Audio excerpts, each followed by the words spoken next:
আগামী ১২ ফেব্রুয়ারি অনুষ্ঠিত হতে যাচ্ছে ত্রয়োদশ জাতীয় সংসদ নির্বাচন ও গণভোট।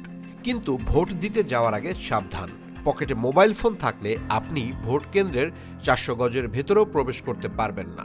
গতকাল রবিবার ৮ ফেব্রুয়ারি নির্বাচন কমিশন থেকে এমনই এক কঠোর নির্দেশনা জারি করা হয়েছে। ইসির নির্দেশনায় স্পষ্ট বলা হয়েছে, সাধারণ ভোটাররা কোনোভাবেই মোবাইল ফোন নিয়ে কেন্দ্রে প্রবেশ করতে পারবেন না। শুধুমাত্র কেন্দ্রের দায়িত্বে থাকা প্রিজাইডিং অফিসার, পুলিশ ইনচার্জ এবং নির্বাচন সুরক্ষা ২০২৬ অ্যাপ ব্যবহারকারী ২ জন আনসার সদস্য ফোন রাখতে পারবেন। নির্বাচন কমিশনার আব্দুর রহমান মাসুদের মতে, শত শত মানুষ ক্যামেরা বা ফোন নিয়ে ঢুকলে কেন্দ্রের গোপনীয়তা ও শৃঙ্খলা রক্ষা করা মহা মুশকিল হয়ে দাঁড়াবে।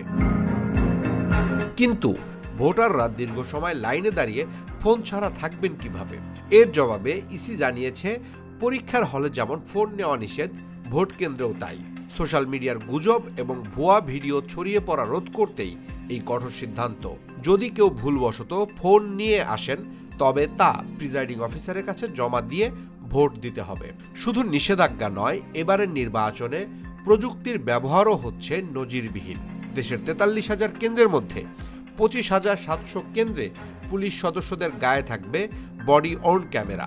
এছাড়া যুক্ত হয়েছে নির্বাচন সুরক্ষা অ্যাপ। কেন্দ্রে কোনো গোলযোগ বা সহিংসতা হলে এই অ্যাপের মাধ্যমে মুহূর্তেই ইসি এবং রিটার্নিং কর্মকর্তার কাছে বার্তা পৌঁছে যাবে। একদিকে মোবাইল নিষিদ্ধ, অন্যদিকে ডিজিটাল নজরদারি। ১২ ফেব্রুয়ারি এই নির্বাচন নিয়ে ইসির এই কঠোর অবস্থানকে আপনি কিভাবে দেখছেন? ভোট কেন্দ্রে মোবাইল নিষিদ্ধ করা কি সঠিক সিদ্ধান্ত? কমেন্ট করে আপনার মতামত জানান। নির্বাচনের সব লেটেস্ট আপডেট পেতে আমাদের সাথেই থাকুন।